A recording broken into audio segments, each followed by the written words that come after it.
Cái này là STEAM ha. STEAM là đại diện cho đây nè, Science, Technology, Engineering and Math là STEM. Còn STEAM là gì ta? STEAM là thêm art nữa. Ok, rồi.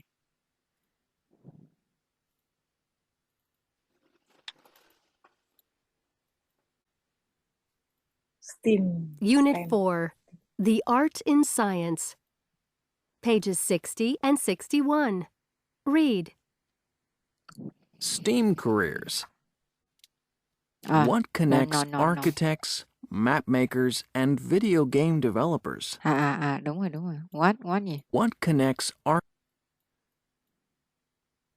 What connects Connects. What connects Architectures. architects? Architects, đúng rồi, architects. Gì nữa đây? STEAM careers? Map make. What connects architects, map makers, and video game developers? Gì ạ? Video game. Map makers and video game developers. Đi. Develop. Map makers and video game developers. Develop gì? Ở đây toàn là người thì bên này phải là Develop. developer. And video game developers. Developers. They all have jobs that combine STEM skills That combine STEM. Combine nhớ đừng combine nhớ anh nhớ combine. Combine. jobs that combine STEM skills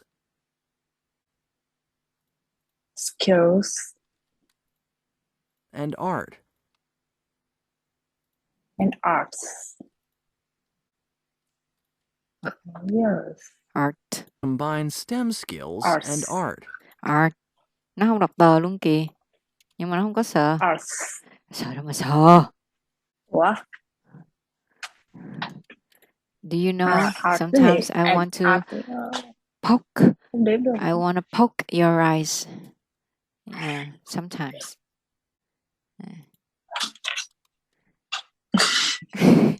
một chút thôi hả?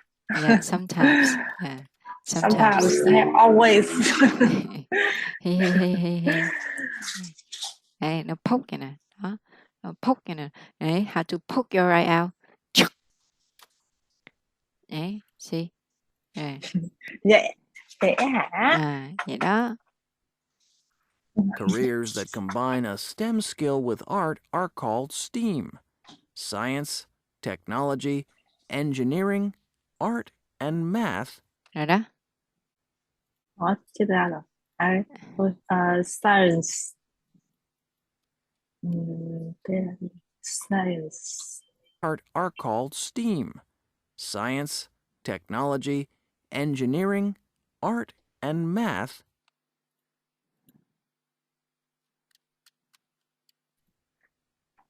Science. Technology. Science. Technology. Engineering. Technology, and engineering, art, and art. math. And math. Careers. Rồi. Careers. You probably know something about STEAM jobs. You? Probably. Like these already. However, there are many more. However. More that you may not be familiar with.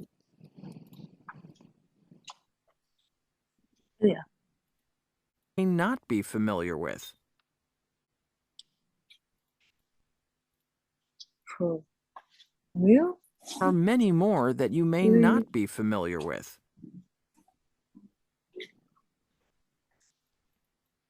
However, there are many more that you may not be familiar with. Thôi. already. However, there are many more that you may not be familiar with. Phơi. However, there are many more that you may not be familiar with. Hey. Hello. Familiar. Do you need me Familiar. to poke your ears? Familiar. Familiar with. Familiar with. Familiar with. Phở. Tức là cái kết thúc là was là cái gì nhỉ? Not be familiar with. Was. Phở. Familiar with. Familiar with. À, with. Chữ cái with. Or that you may With. not be familiar Trời. with. Cho em đọc with. Rồi ai làm gì được em? Familiar with. With. Familiar with. With. With. Or that you may not be With familiar là with. cái gì nữa? Check out 3 careers below.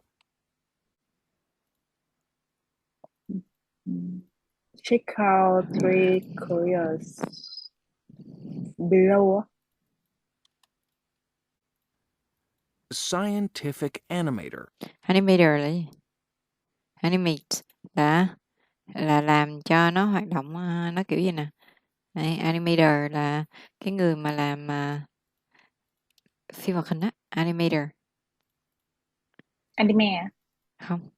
Anime là Animator. chiết ra từ chữ animate á. Này, là làm cho nó chuyển động á. Đấy. Animate nè. Animate. Animator. Animator. Animator. Còn anime là của Nhật. Còn animation là phim hoạt hình nè. Phim hoạt động á, là phim hoạt hình, là hình nó hoạt động, đúng không?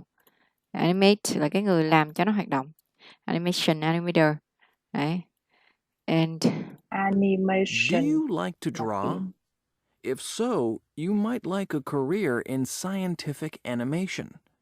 A scientific animator creates drawings or video clips of scientific processes. rồi được đó. For example, Điền chừng đó thôi. Lại đi chữ. Điền chừng đó thôi. animator creates drawing animation. Might like a career. Do you like to draw? Draw. Did you like If so, to draw? you might like a career in scientific animation. In scientific animation. A scientific Scientific. animator creates drawings Animator creates or drawings video clips of science. or video clips. Không bao giờ mà đứng số ít được. Creates clips. drawings or video Video clips clips. of scientific processes. For example, they might animate how a part of the body works. Cameron Sladen is a scientific animator. Scientific animator. He draws for Science magazine. For science. A magazine. Sao chọt cái vô chính giữa? Science magazine. Không có He ở. draws for Science magazine. Tạp chí nó tên là Science. He also Science. develops short animations for Develop. Develops gì cũng được, nó phải có S. short animations for TV shows about science. Sladen has a background in art and science. Like many scientific animators, he studied art and science in college.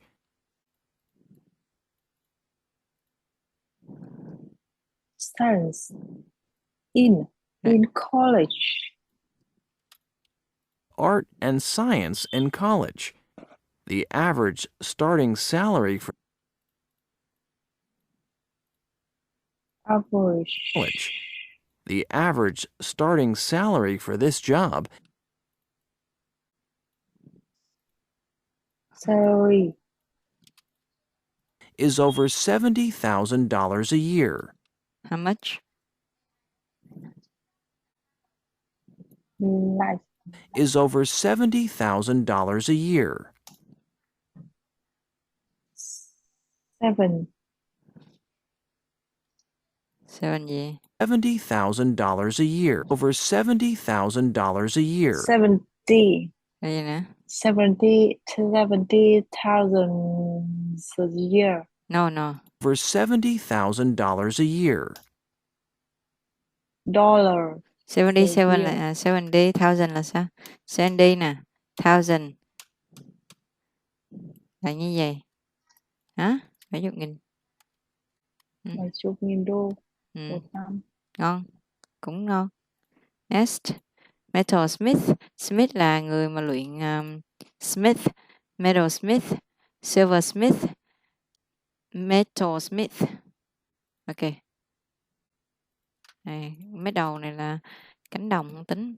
Đây, Smith là thợ ha. So Silver Smith là thợ rèn bạc, thợ bạc. Còn Metal Smith là thợ kim loại. Metal Smith. metal, Còn Smith không á thì không dịch hay sao? Rồi. Đây. Đấy. Nên mình có Metal Smith là thợ rèn kim loại nè. Đấy. Rồi, metal. Đọc là metal, metal. Next. Metalsmith. Working with metal also combines art with science. Metalsmiths need artistic skills and a knowledge of science and math. And Cái này gì? Metalsmiths need artistic skills and a knowledge of science and math. Cái nào? Metalsmiths need artistic skills and a knowledge of science and math. Need the skill. Art with science. Artistic. Metalsmiths need artistic skills and a knowledge of science and math. Cái nào? Cái nào gì? Metalsmiths need artistic skills and a knowledge of science and math. Artistic. Cái nào gì? Need artistic skills and a knowledge of science and math. Knowledge. Là gì? Đọc đúng rồi đó mà còn nhận chữ ra mặt nó hả? Knowledge. Chắc bình thường đọc náo lịch á. No.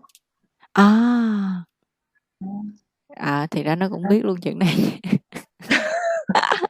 Con có phản ứng hả? Vậy hả? Con có phản ứng đó. Knowledge. Không, em tưởng là một từ đấy là gì đấy nó cao siêu. Knowledge. knowledge, Kinh nhờ. Hương ngoài pro speaking còn pro vocab nữa. Knowledge. Ba cái từ A1, A2 không thèm học. Tôi chỉ có B1, B2, C1, C2 thôi nhá. Nhận không ra. Phèn quá má nhận không ra hả? Đây, knowledge.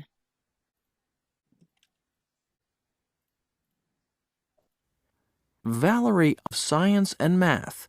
Học gì? Of science and math. Metalsmiths need artistic skills and a knowledge of science and math. Valerie Ostenak is a metalsmith. She works with steel, gold, and other metals.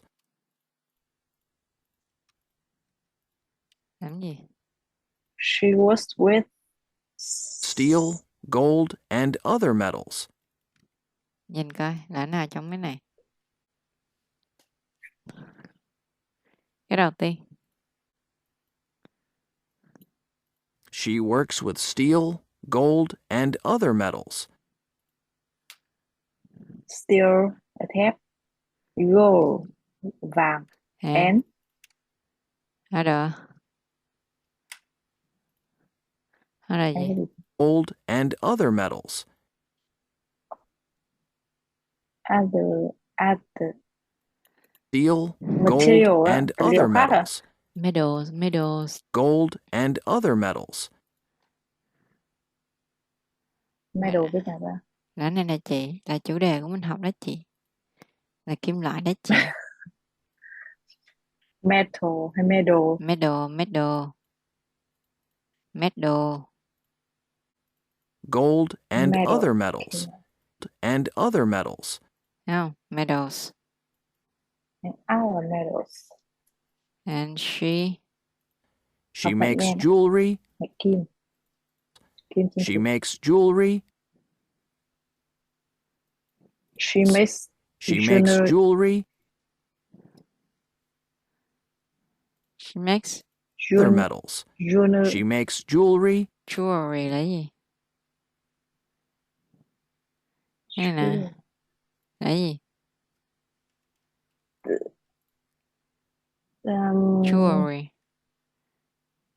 Cái gì nhỉ? Cái này Trang. giống trong cái mấy trang sức này. Ừ. Trang sức này. Đó đó. Mua mắc mà bán rẻ. Tao có gì chứ? Jewelry. À. Jewelry. Jewelry. Jewelry. À. Có thể là một chữ L Jewelry. hoặc là hai chữ L. Ừ, dân Mỹ nó làm biến nó chỉ để một chữ L thôi. Còn Cái dân biến Anh thì nó không rảnh tính. quá.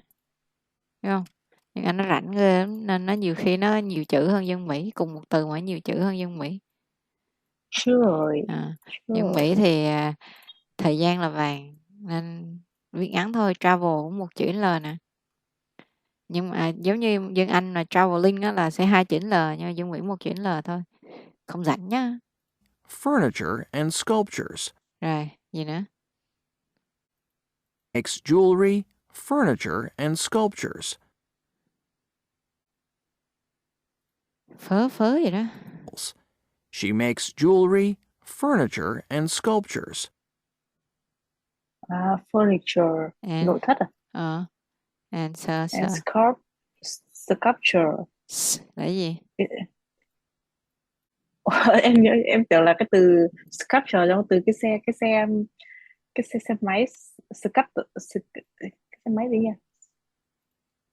Xe máy thì có cái từ sculpt, nhưng mà nó viết là Sculpture. SCOOP gì đấy. Nó là tượng, nó là sculpture. Tượng.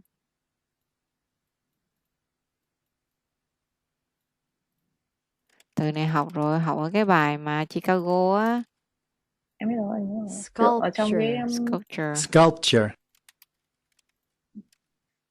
cái bài gì mà tượng điêu khắc á nha mới là sculpture, còn tượng không là statue.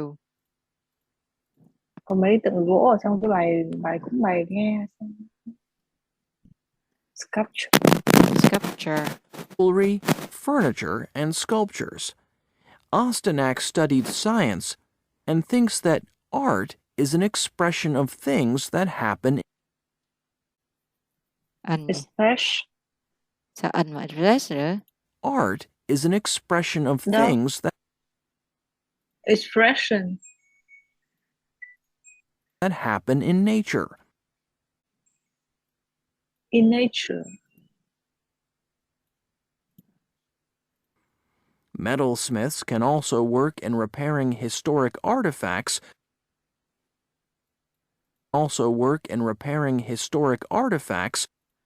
Vậy đây, preparing historic artifacts là mấy cái cổ vật vậy nè. Artifacts.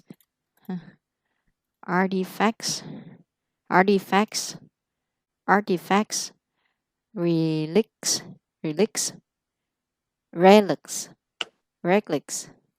Nó không hiểu rồi. Cổ vật nè. Đây, di tích nè. Relic. Artifact.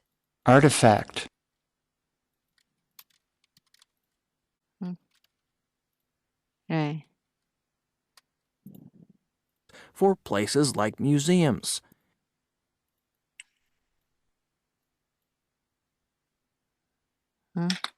Places like a museum, right? You can learn to become a metalsmith at a college with an art program. Biết anh gì? Đâu gì? Become a metalsmith at a college with an art program. Biết anh? What? Đâu á? College with an art Đây nè. program. Art is an At a college with an art program.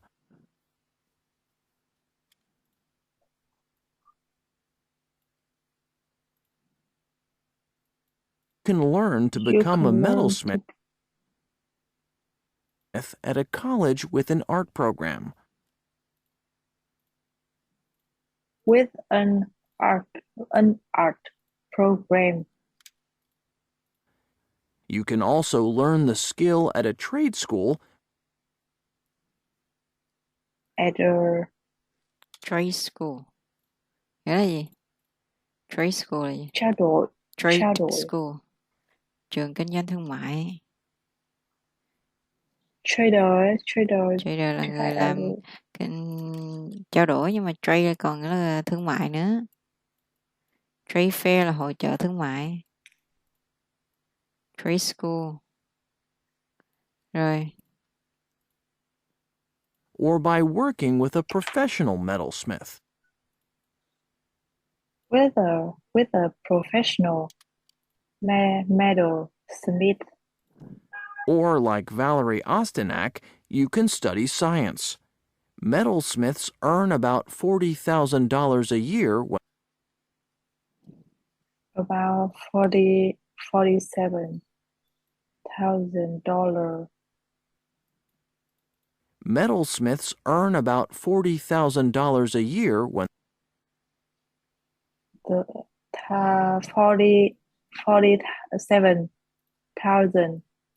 $47,000 a year. Smiths earn about when they start. Smiths earn about $40,000 a year. Có seven không? Có. About $40,000. $40,000 $40,000 a year. dollars a year when they start. Nên là Acoustic acoustic. Bỏ chữ O. Acoustic start. designer. Acoustic designer. Acoustic designer. If music is your passion,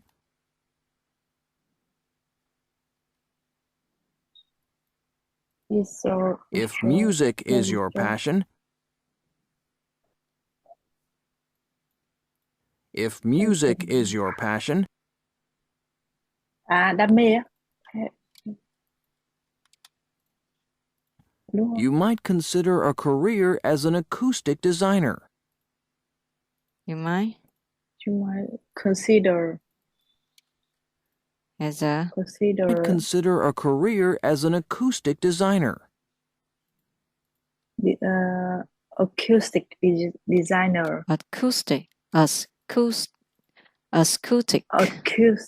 Acoustic designer. Acoustic. Nó là xong rồi á. Để coi. We Acoustic. rồi. Acoustic. Âm học. Không. Or- Nhạc có nghĩa là nhạc mà nó không có mấy bản không có khuếch đại á. Nhạc không khuếch đại nè. Bằng điện nè. Đó. Đó, thì gọi là nhạc acoustic. Từ đó đến giờ ai cũng đọc sai chữ này ha. Acoustic. Acoustic. Cả đó. Acoustic. Thà là sai mà tự nhiên còn hơn đúng mà run run. Sai một cách tự tin thì ai cũng tưởng là mình đúng. Rồi. Sai cùng nhau còn hơn là đúng một mình. Đúng. Nó lại tưởng mình sai lẻ loi nữa. Acoustic designers often work in theaters. Acoustic designers often work in theaters. Acoustic designers often work in theaters. In Acoustic designers often work in theaters. a place. Theaters. Nhà hát. Acoustic Theater. designers often work in theaters and Theater. other places where Mình đọc music quá. is recorded, or in theaters and other places Other. And other in theaters and other places places where music is recorded where music is other places where music is recorded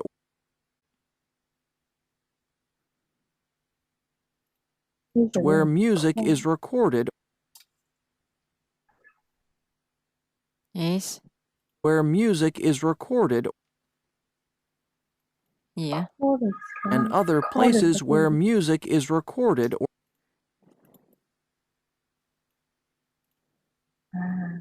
places recorded where music is recorded recorded door Recorded. Recorded. recorded door Cái gì đó? or played. đó recorded or play Là được mà.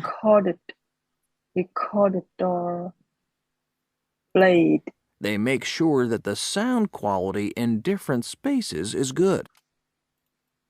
Quality.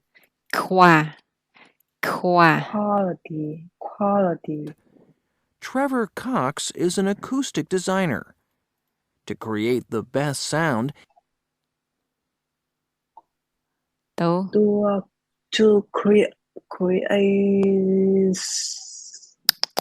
To create có sờ. designer. To create the best sound, to create the best sound. he considers a lot of different factors. A lot of different He considers a lot of different factors. factors.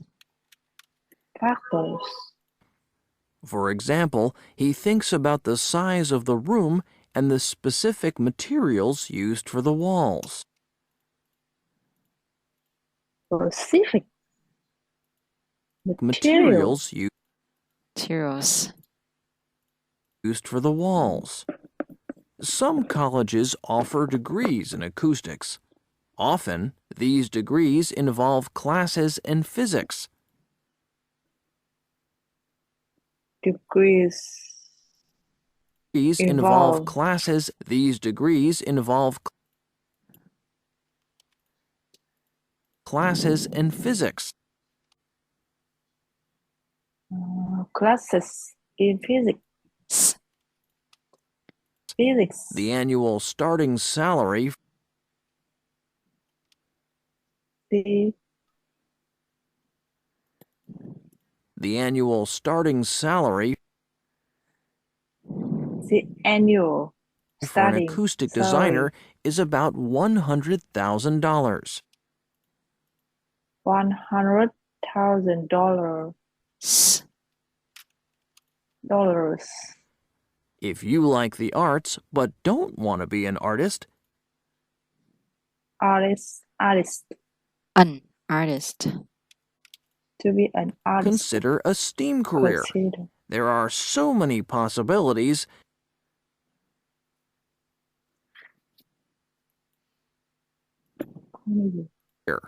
There are so many possibilities.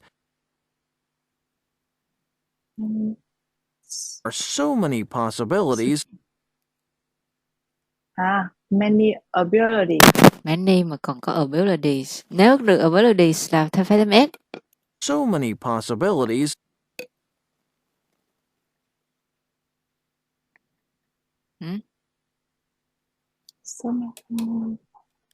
Có trước không? Trước sau từ many của một từ nữa. So many possibilities.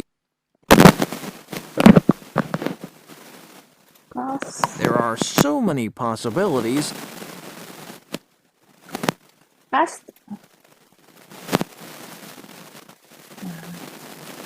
Past.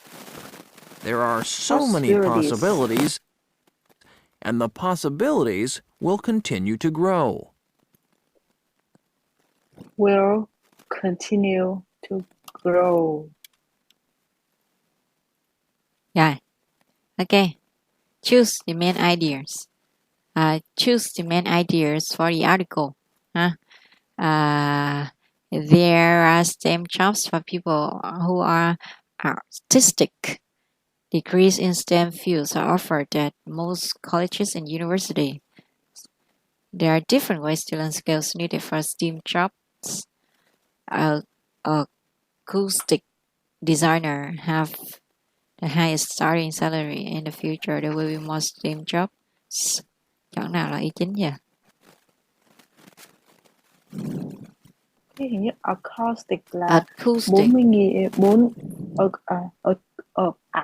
acoustic. Acoustic Là hình như là 40.000 đô. 40.000 đô. Nhưng mà cái 70.000 ông nè. bên dưới là ông cái ông xài đúng không? Ông acoustic á, là ông được 100.000 nè. Cái ông 100.000 là ông cao nhất. Ông acoustic là 100.000, ông middle 40, ông scientific là 70. Vậy acoustic designers cao nhất có không? Có. Không, thiệt ra thì ý nào cũng đúng, nhưng nó bắt mình chọn 3 ý chính thôi, chứ không phải là 3 ý đúng, mà là 3 ý chính.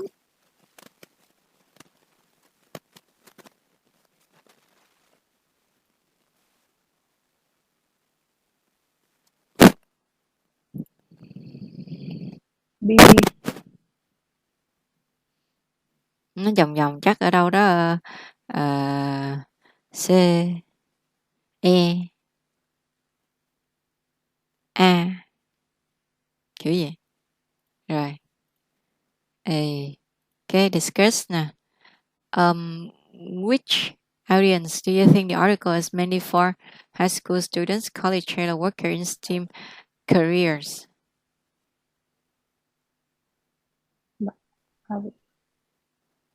Cho. Nó hay nói you á, if you want đó thì cái you đó nó nghĩ là ai?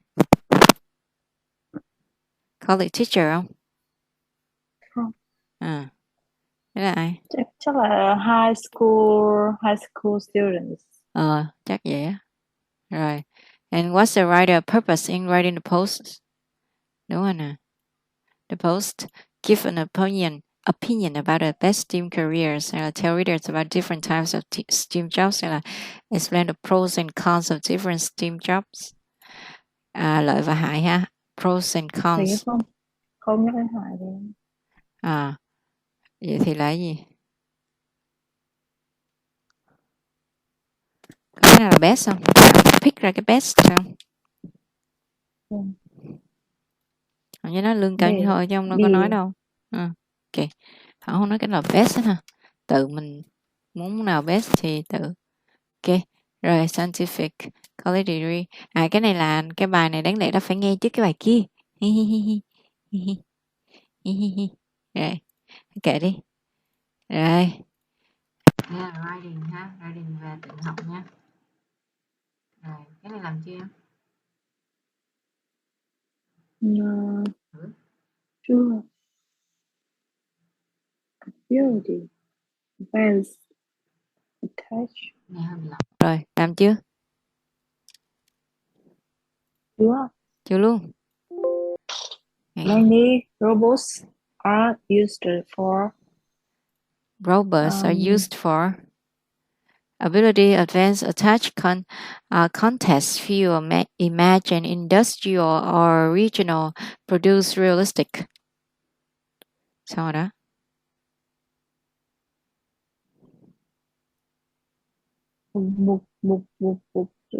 Such as building Ui, thực tế à? cars and making Ui, clothes. Vậy ơi.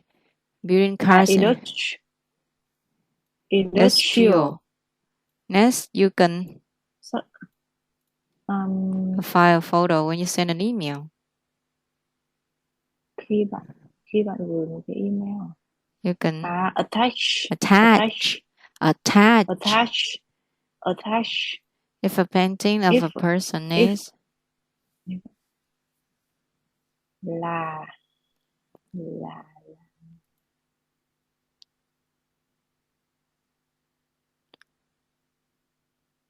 it looks very much like them.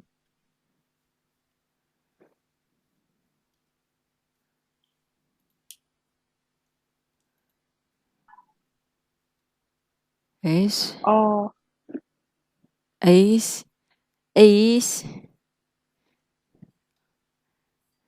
Or is original. sao original được?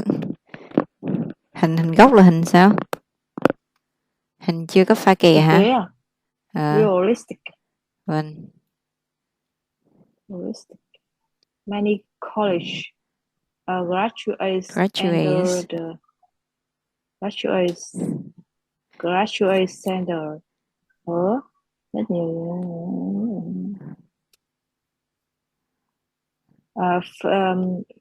field. Fuse. Rồi sao nữa? Close your eye and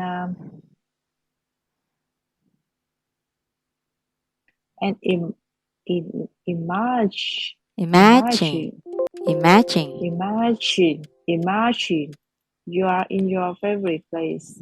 What do you see? Dogs. Smartphone technology. Chị tưởng là em nói em thấy smartphone chứ. Chờ coi trả lời. Đấy là em người nào gì không cần imagine. Tưởng nói smartphone. Sợ hãi quá. Tưởng tượng. Trời ơi, thấy dư quá thì quăng qua đây. Send me. If you're too scared, right? Send me. Rồi, smartphone technology.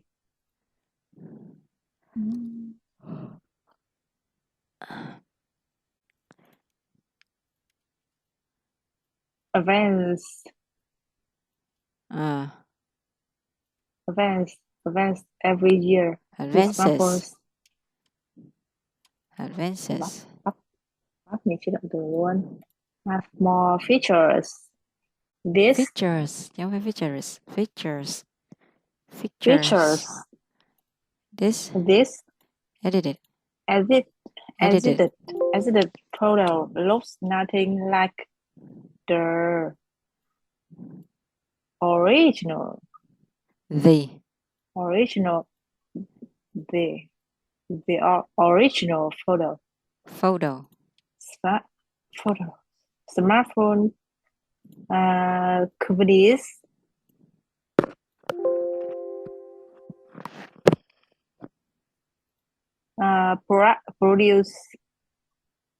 produce over 1 billion smartphones each year. Computer have the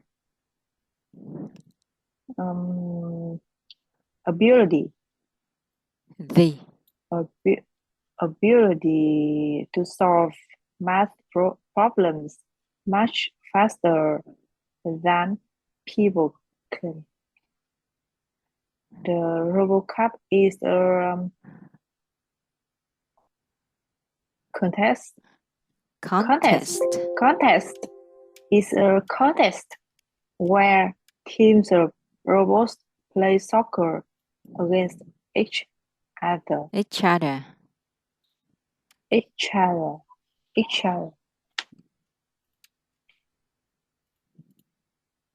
Rồi xong. Mấy hình kia đi đâu hết rồi trời.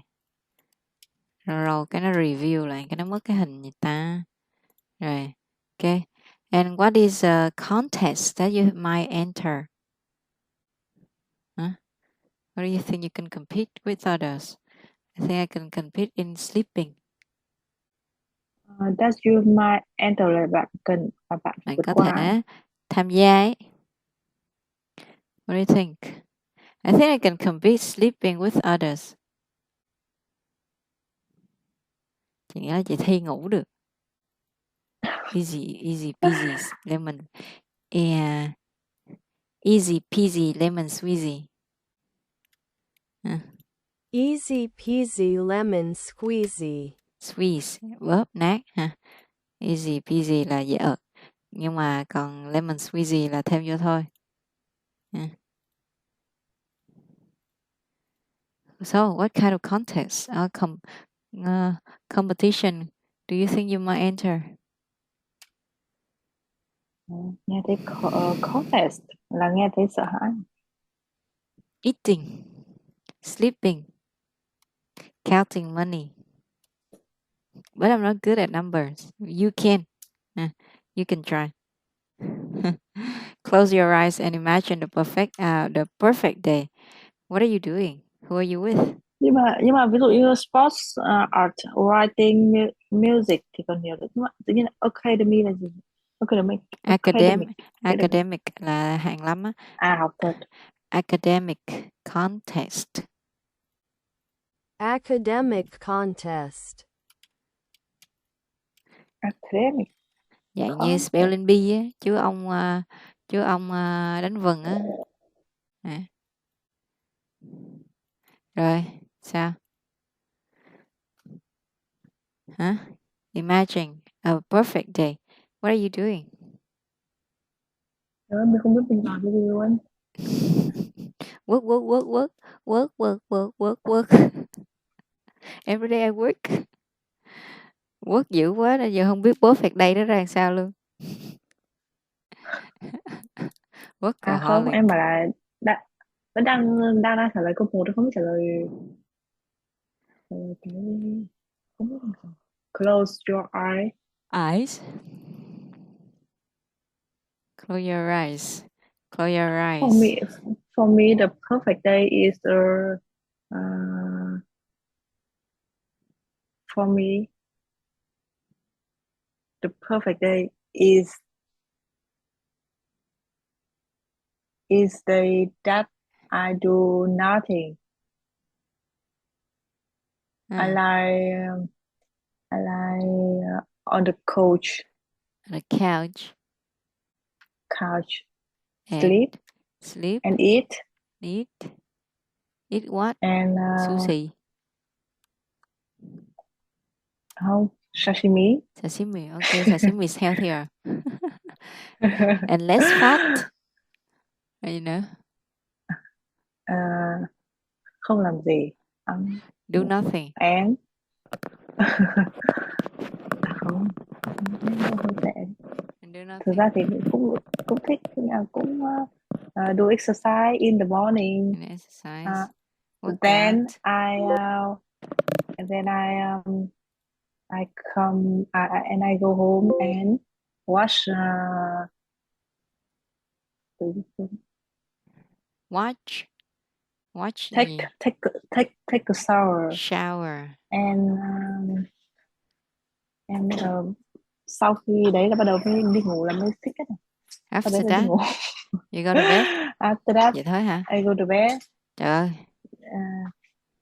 Không phải bed, phải là on the couch nó mới hấp dẫn hơn là bed. On the Couch nghe kiểu là cat and cow, con bò. Không phải cow đó mà là couch.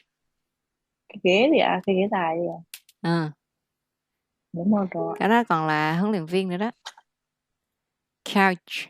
A couch potato. Khoai tây ghế có nghĩa là suốt ngày nằm dài á. A couch potato. A couch potato. A couch potato. Là y như em miêu tả luôn á. Vừa nằm vừa coi tivi thôi á. Làm gì hết á. Đúng rồi. I do. Bạn làm gì? Do nothing. I do nothing. No, do nothing is boring. Doing nothing is very boring. You gotta do something you like, that you forget about the time. That is an enjoyable day. I don't know what I would do if I had Ro- a completely free day. roll, But roll, roll screen. throw string, yeah. But I think I'll do everything that I'm still doing now, like reading, watching, working out, and Do hanging out with dogs. I like hanging out with dogs more than friends.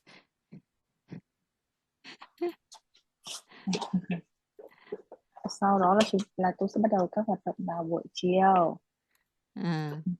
Đã còn có blend, evening blend đồ. Đó là đi ngủ, ăn cơm xong đi ngủ. Tôi cái cảm giác là sau lúc ấy tôi về tôi ngủ nó thoải mái lắm. Who are you with? With I, with Miss Trâm. No thanks. That's not a perfect day. Đó là disaster day.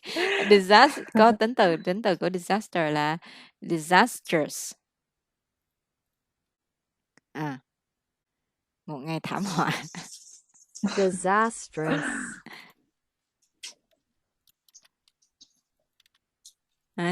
That's a disastrous day. Đây. Nhân từ tính của disaster. Rồi, okay. Thôi, and what's your strongest? What is one of your strongest abilities? It's sleep repeat.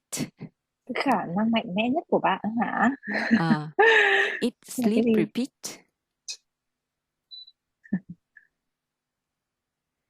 I don't know what's my strongest ability. Maybe it's stay home. To stay home alone. Not staying home alone and not feeling bored, huh?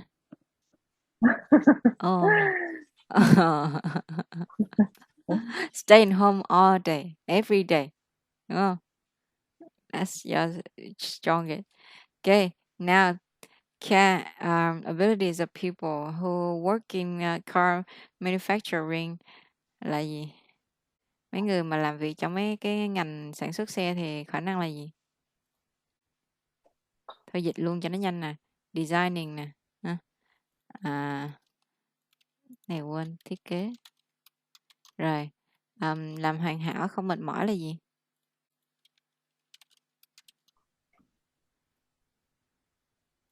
Hả? Không biết mệt là gì?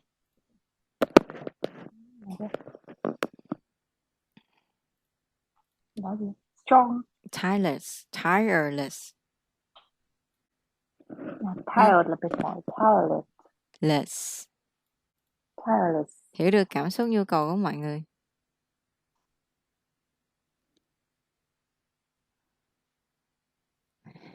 Dịch đi. Là tiếng Việt là cái gì?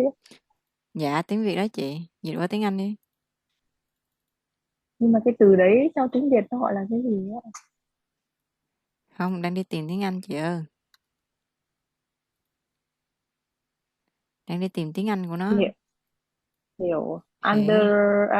Understand emotion à?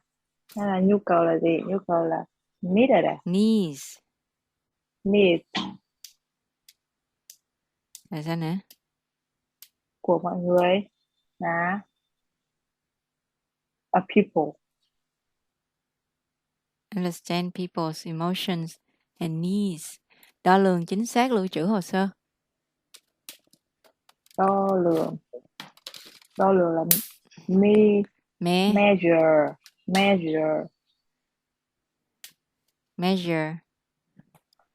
Chính xác là gì? Exactly. Không, mình không dùng chữ đó. Accurately hoặc là precisely. Lưu trữ hồ sơ. Save document. Hoặc là record.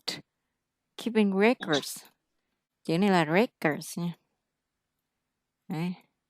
Rồi, tìm ra những vấn đề khó khăn. Find out the difficult hay là the hard problem. Thường là difficult. Find out difficult problems. Tricky problems. Tricky, khó khăn. Trick là một cái tricky, trick. Đấy. Mình trick người ta là mình lừa người ta. Còn một cái tip, một cái trick, một cái mẹo á, ha. Nên tricky là khó khăn. Tricky. Nhanh chóng, không biết mệt mỏi. Rồi, đúng không? Không biết mệt mỏi là gì? Đúng trên à? Đúng trên gì? Thì gì đấy? Tireless. Less. Có lẹt. Less. Tireless. Swiftly, quick. Tư vấn khách hàng tốt hơn.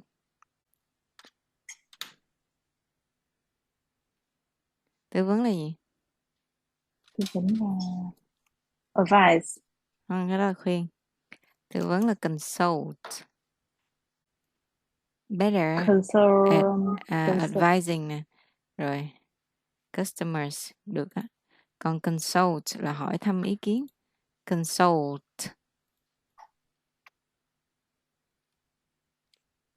Consult.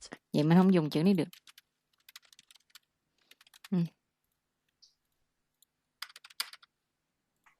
Next, giao dịch nhanh hơn. Trade faster. Faster trade. Faster transactions. Faster. Robot artists. A portrait. Portrait là gì? Yeah. Portrait. Yeah. The painting that paints only your face. The portrait. I'm hungry. The portrait là gì? Biểu cảm. A painting that draws only your face. Gọi là một portrait. The portrait là gì? Chân dung. Vâng. Chân dung. Portrait. Portrait. Portrait. Portrait. Trời ơi. Tiếng Anh mỗi đường mỗi kiểu đọc, mỗi chữ mỗi kiểu đọc. Portrait. Chân dung được vẽ bởi máy tính nè ha. Portrait. Portrait. Portrait. Portrait. Rồi, lesson. Pages 64 and 65. Read. Robot artists. Many artists use technology in their work. Use technology in their work. Ý. Some use 3D printers to make Some use 3D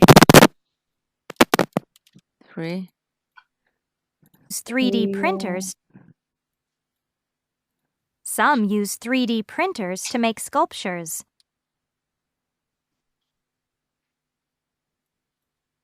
3D printers. 3D. Ở đây á. Some use 3D printers. Portrait. Printers. 3D printers. Printers. 3D printers. Máy in. N và D. Nè. Đã ha.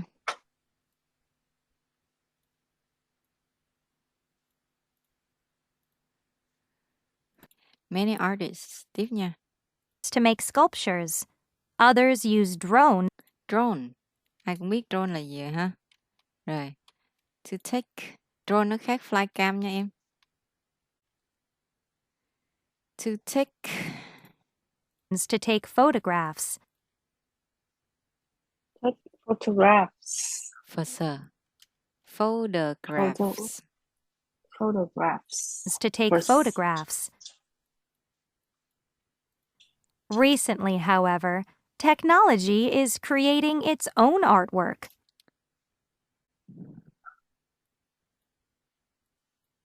Creating its own artwork. Own Own, art. Own art. you know, Work. own artwork. Several robot artists are advancing the fields of Are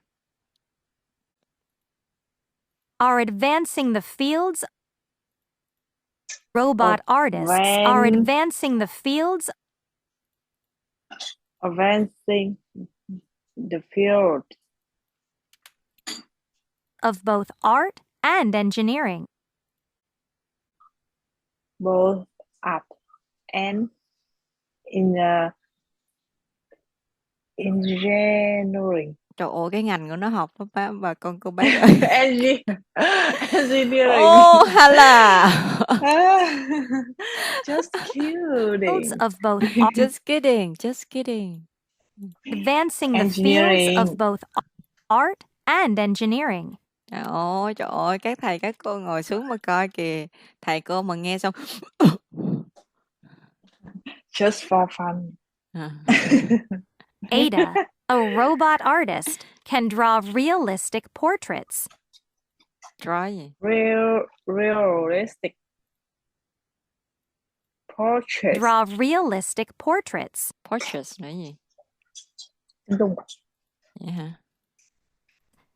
Ada was named Again. after Ada Lovelace. Trời ơi, Lovelace. Tên dễ thương trời. Lace là Lovelace. gì? Lace là mấy cái ren á. Ren á. Mấy cái rì ren á. Lace.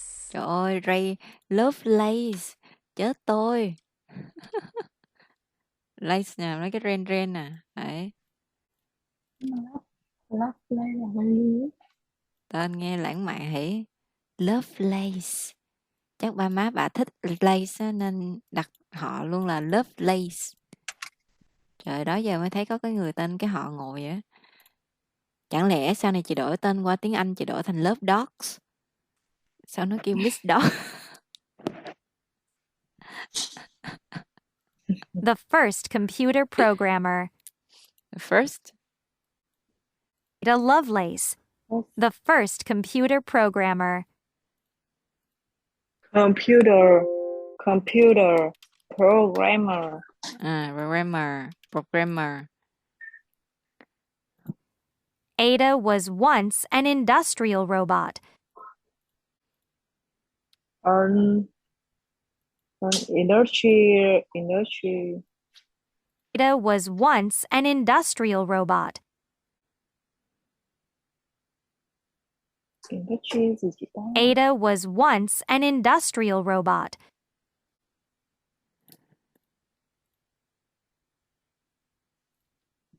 An industry. Once an industrial robot.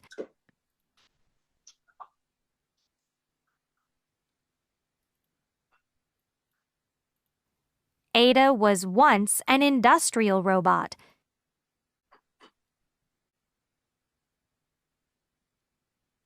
Industry. An industrial robot.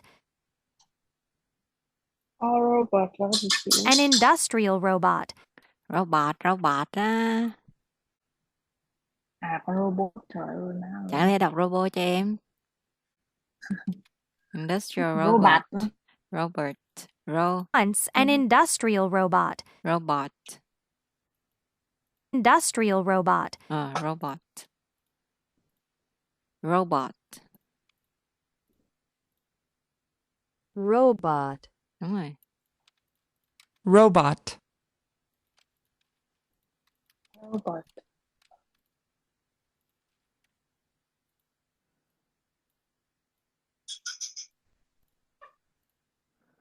It used to make parts in a car factory. It used to make. It used to make parts in a car factory. Parts. Này hơi khó ha. Parts là mấy cái phần á. Con Ada là con này nè nha. Giờ giới thiệu con Ada cho coi nè. Ada nè. Con này nó thành robot artist á.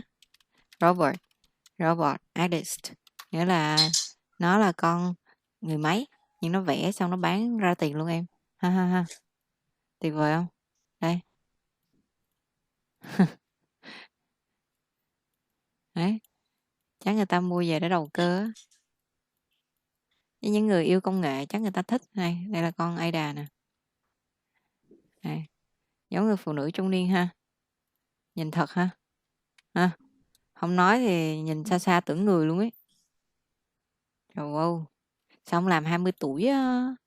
Làm 40 tuổi không vui. Nè. Rồi.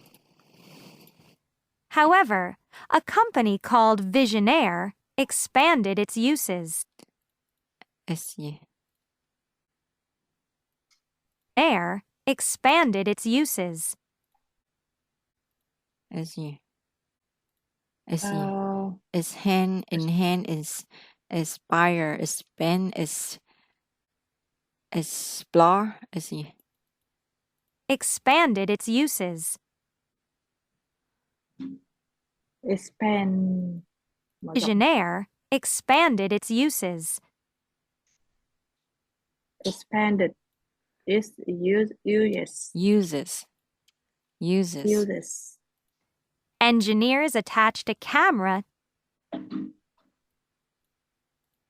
Engineers attached a camera. And its uses. Engineers attached a camera. Attached. To Ada's arm. Computer programmers. Yeah. Ada's arm. Computer programmers. Computer program. To Ada's arm. Computer programmers gave.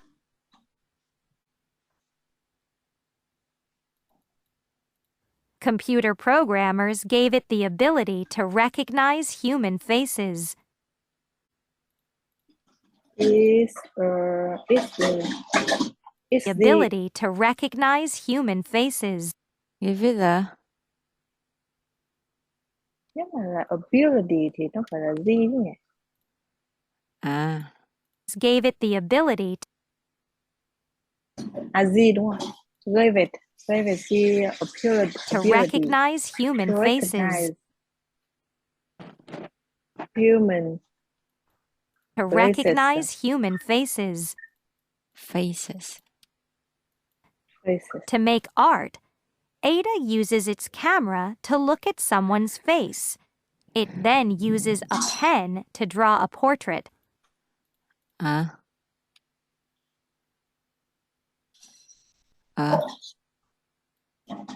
pen to draw a portrait. A portrait. Ada moves like a human artist. Like human artist. Like a. For example, it can pause and look at the person while it draws. It can. Pause. Can pause and look at the person while it draws. While it. At the person while it draws. Draws. Ada, another robot artist named after Ada Lovelace. Đi tìm bà Ada Lovelace này coi.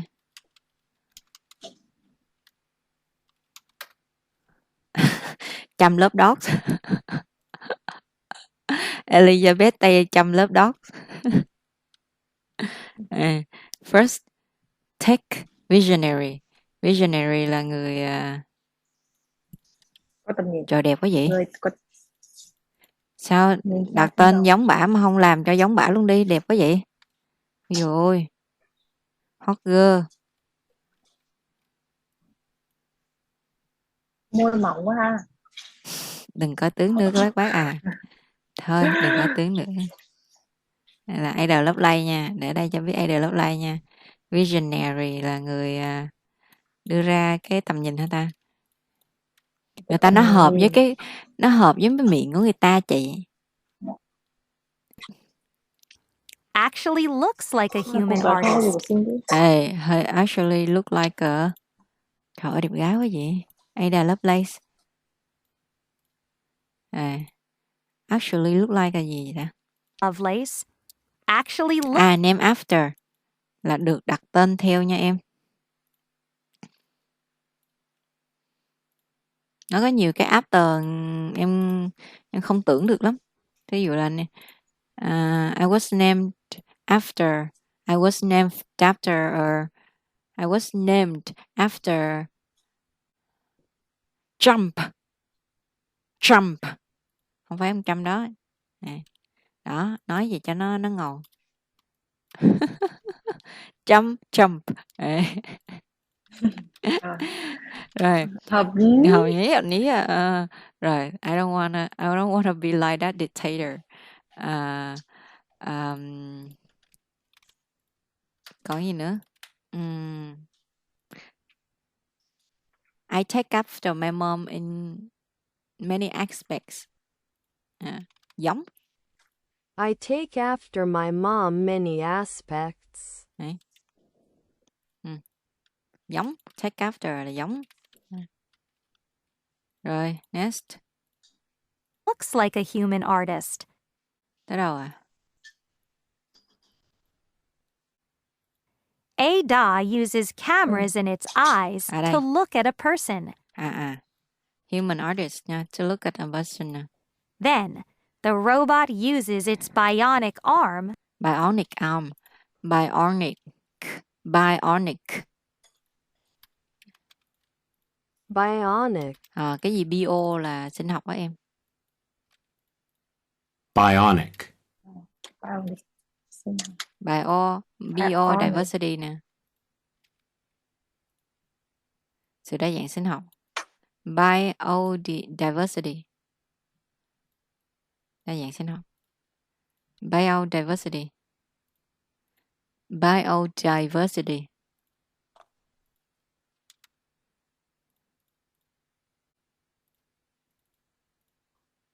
Biodiversity.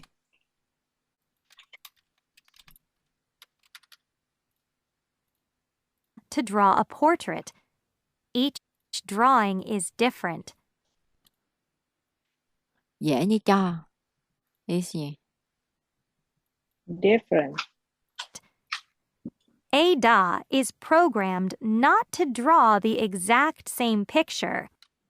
Yes. Is programmed. Programmed. Program. Not to draw the Exact same picture.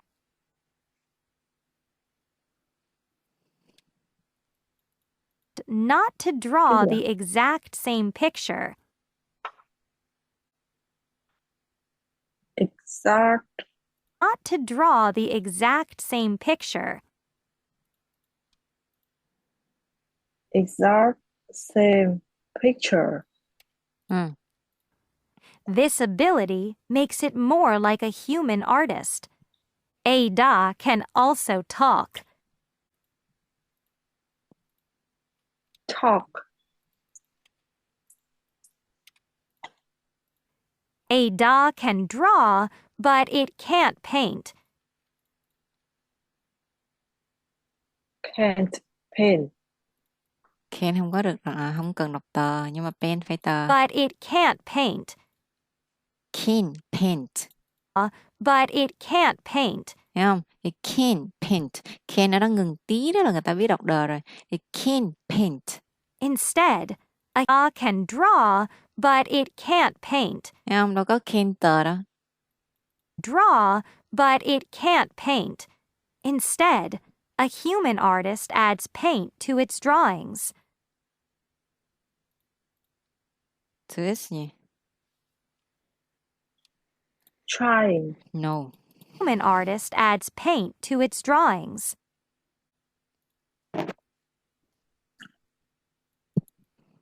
Adds paint to its drawings. Paint to its drawings. Sao mà writing được? Instead, a human artist adds paint to its drawings. Drawings. Art collectors have already spent drawing. Là mấy bức tranh của nó. Paintings, drawings. Rồi, tiếp theo. Art collectors have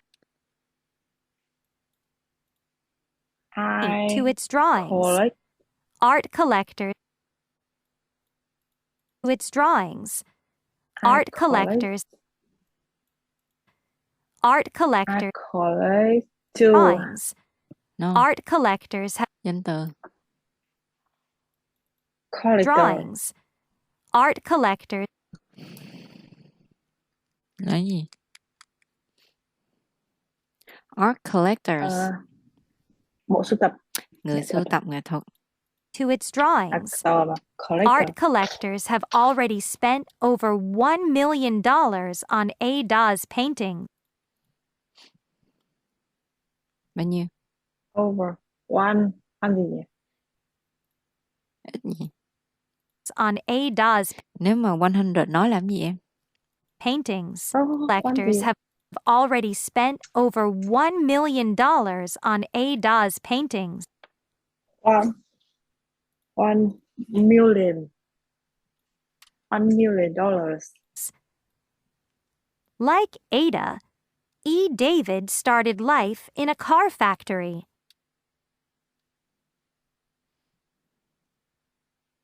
Like Ada.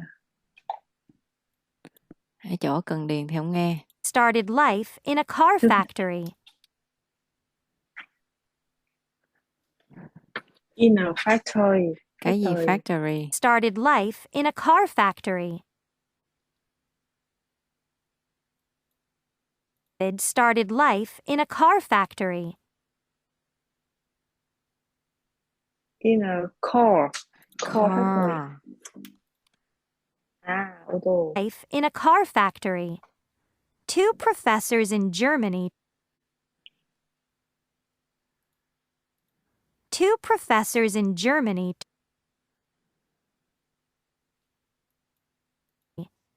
Two professors in Germany Chú cái gì ạ? factory. Two professors in Germany factory. Cái gì ạ? Two professors in Germany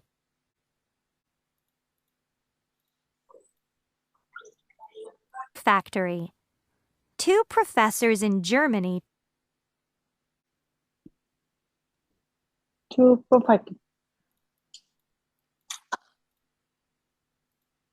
Two professors in Germany Two professor in Germany.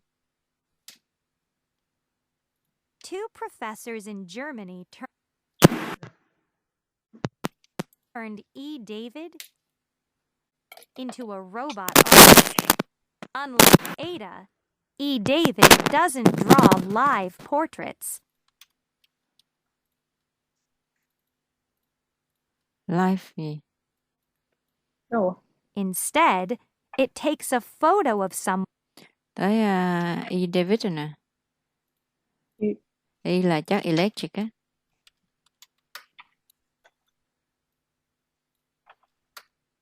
Đây. Đây. Đây. Có tên đàng hoàng luôn ghê nhờ. Đây E. David nè. Thấy mặt ảnh chưa? Có tên gì quen hả? Đây nó là cái con này nè. Chứ không phải cái bên kia đâu. E. David là cái con này nè. Đấy, chứ không phải ông này đâu. Đấy. Con này là E. David nè. Trời, cái tên đàng hoàng luôn á. One with a camera. It then recreates photo of someone with a camera. With the gì? With the camera. With the camera. It then It takes a photo of someone with a camera. It then recreates the photo using paint. It take the photo. It then recreates the photo with a camera. It then recreates the photo with a camera. It then Take the recreates photo. No, tới đây rồi. It then gì? Take the photo đấy ạ. with a camera. It then recreates the photo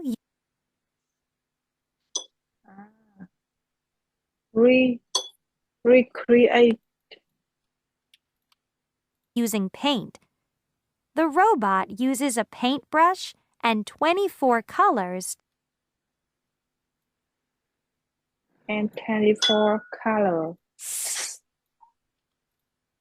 to produce its work.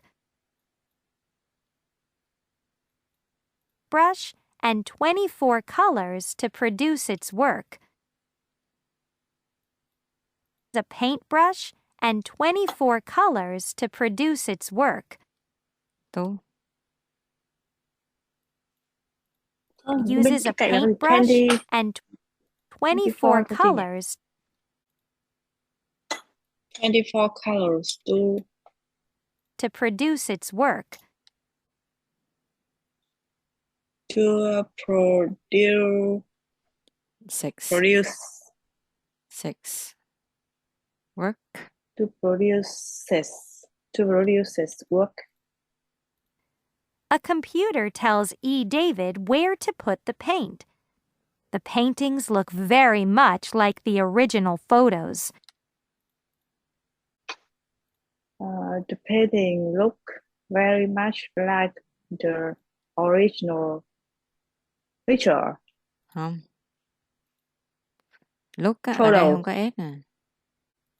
The paintings look very much like the original photos. Original photos. Vậy thì painting phải có số nhiều. E. David has human qualities too. As human. E. David has human qualities too. Human quality Human qualities too. too. For example, it can correct mistakes.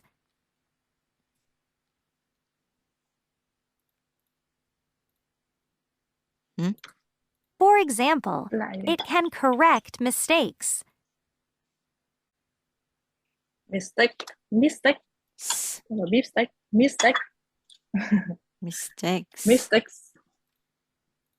E. David also signs its name on finished paintings.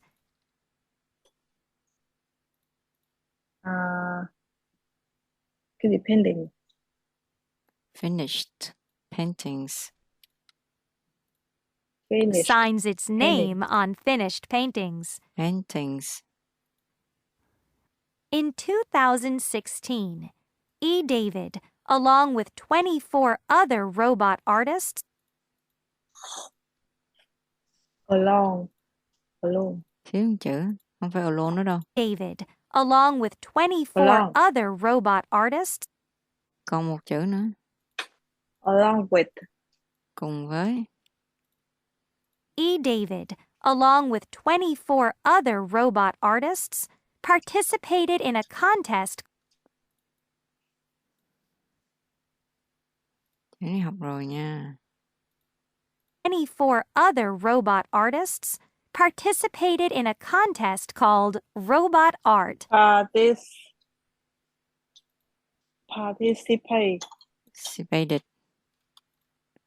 Participated in a Gì nữa? Robot Yeah. artists. 16. E. David, along with 24 other robot artists, participated in a contest called Robot Art. in a contest Recorder. Robot art. Recorder, cord. Cord. Organizers of robot art. Cord. Organizers of robot art say Organize. robot art. Organizers of robot art. Organizers Organize. test called robot art. Organizers of Organize the robot art. Organizers. Organizers. Organizers. robot art say the contest combines art. The Organizers Cái of robot art art say the contest say the contest. contest. Organizers of robot art say the contest combines art and engineering And engineering. to enhance both fields. Enhance. Enhance both là làm gì? fields. Ví dụ hình này vậy nè. Mà enhance nó lên là ra như vậy. Vậy enhance là nâng cao, nâng lên. rồi. Mới chơi Google hả? Không. Vậy hả? A robot called Cloud Painter won the 2018 competition. Điều chưa nghe. Won the 2018 competition. Won the 2018 competition.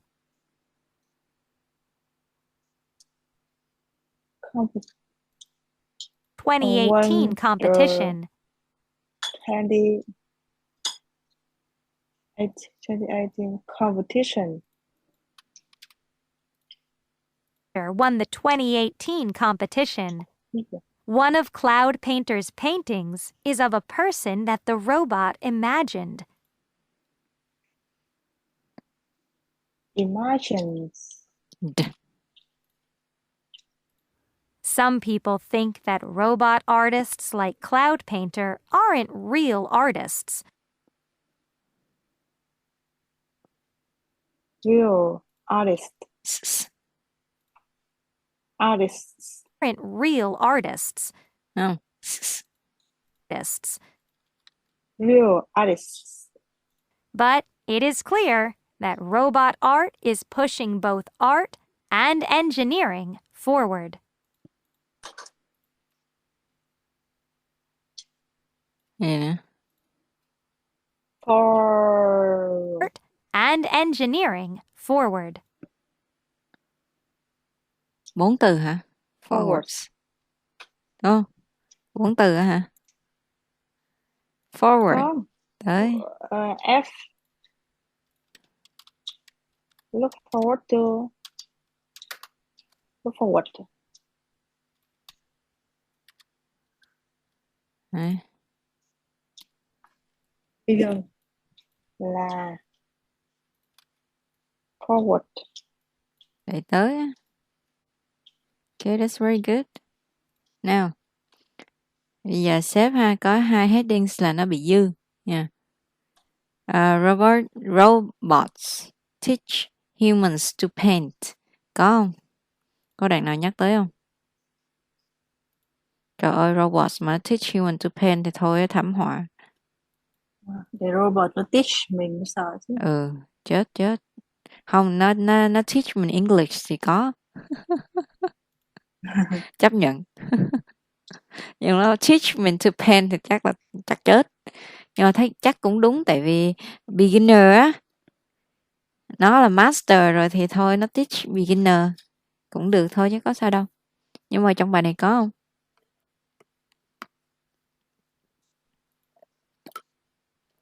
Đâu? Không, cái đoạn sau.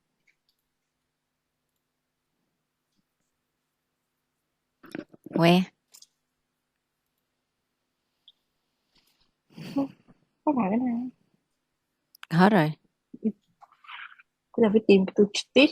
Ủa, teach chỗ nào nhỉ? Nó có 2 extra headings nha. Nghĩa là dư á. Nghĩa là nó là không có ở trong bài á. Ồ, có. Ừ. Có không? Cái watch Robert draw your portraits là đúng không? Ừ?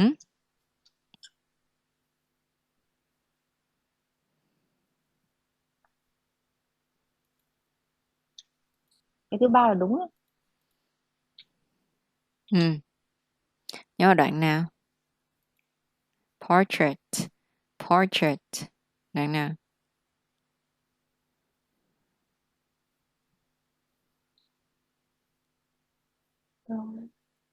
Portrait.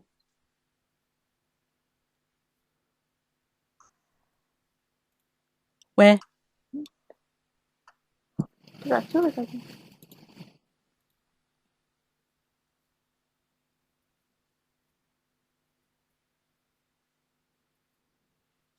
Không có. Tìm Đoạn cuối. keyword á.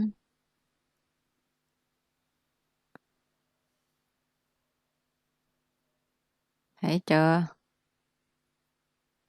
Chưa thấy. Được. À đấy.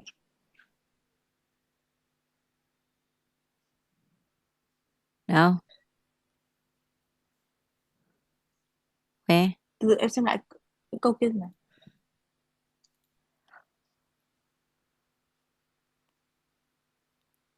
Thôi em chiến đấu tới khuya đi, chị đi ngủ ha. Ra chưa? Bắt keyword đi.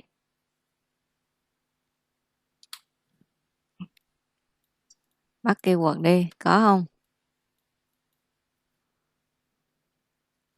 Ở đoạn thứ ba mà. Đâu? Trời ơi, nó nằm trên in luôn á. Then the robot uses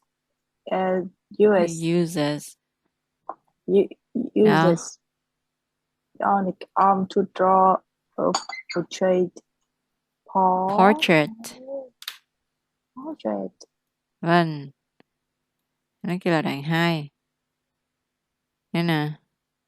Đấy, thì câu 23 vậy cũng đúng. Get a signed copy of your favorite painting. Ở đâu?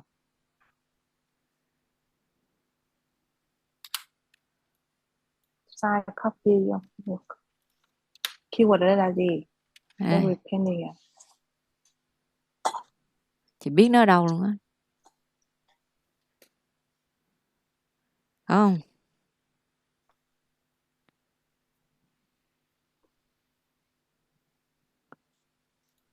Cái gì?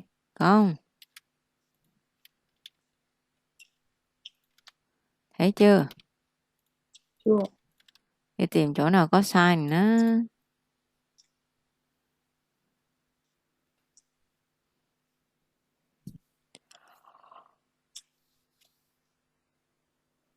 Thấy chưa?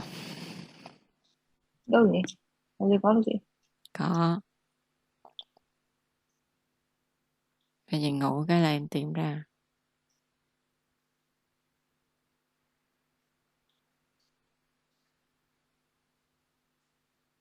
Đâu có. Trong hai đoạn này à?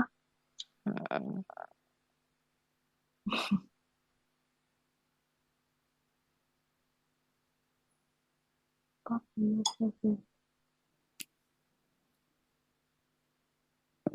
Hay là Ada can draw but it can't pay.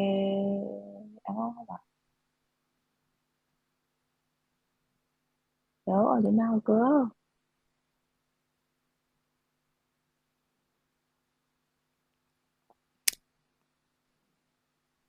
Đâu rồi?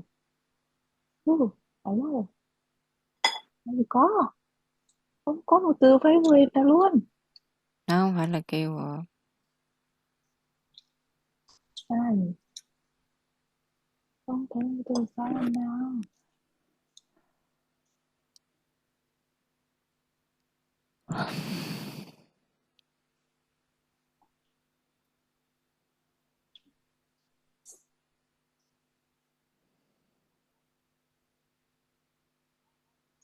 Làm gì có từ sign này đâu chị.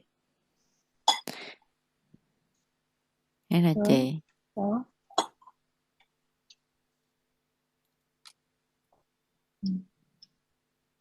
Ô, nãy em đã đọc cái câu này rồi mà. Hả? Nó Có sai. đọc câu này mà sao mình thấy. Nó sai lên thì có nghĩa là mình mua được cái đồ nó sai lên, đúng không? Số 4. Rồi. Robots show off their work. Câu nào? Cái cuối sai. Robert Can paint. can paint. Là câu này sai nè. Có thể vẽ mà. Câu này teach cũng không có nè. Rồi. Show off their work. Chỗ nào? Chỗ nào đem đi khoe? Vậy thì từ keyword đây là show. Show off là đem khoe á.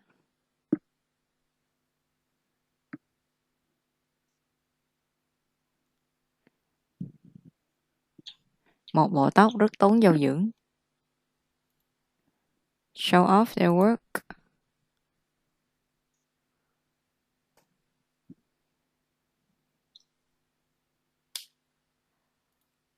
Ủa? Đâu? Không có.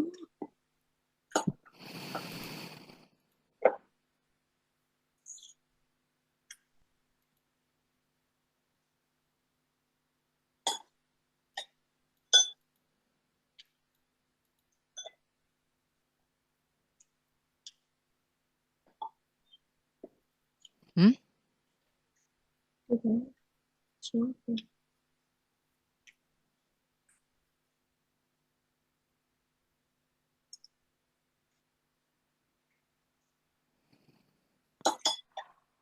Làm gì cái từ là số cái chị?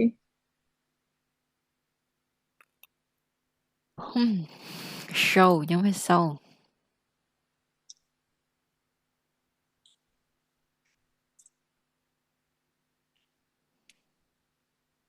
Chắc câu 5 quá à. Chắc là câu 5 á, là đem đi khoe mấy cái bức tranh của mình á. Đúng rồi. A robot with camera eyes. Chỗ nào thấy không?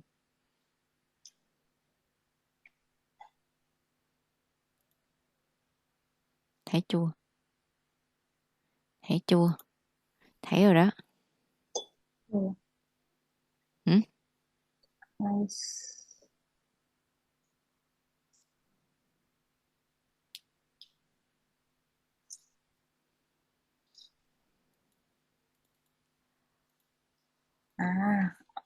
Câu kia là gì nhỉ? Đây là nhìn đây là A robot with camera eyes.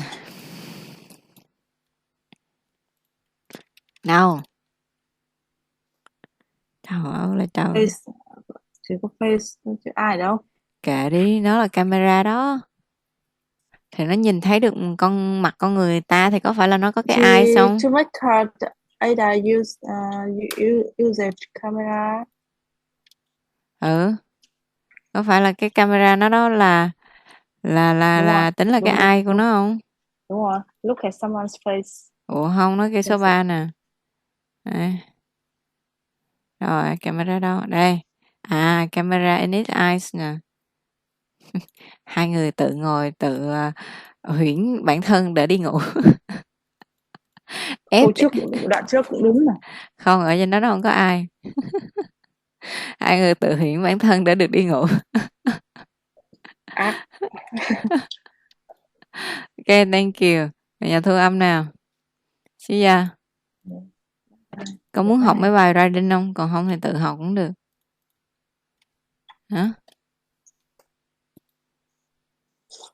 Writing.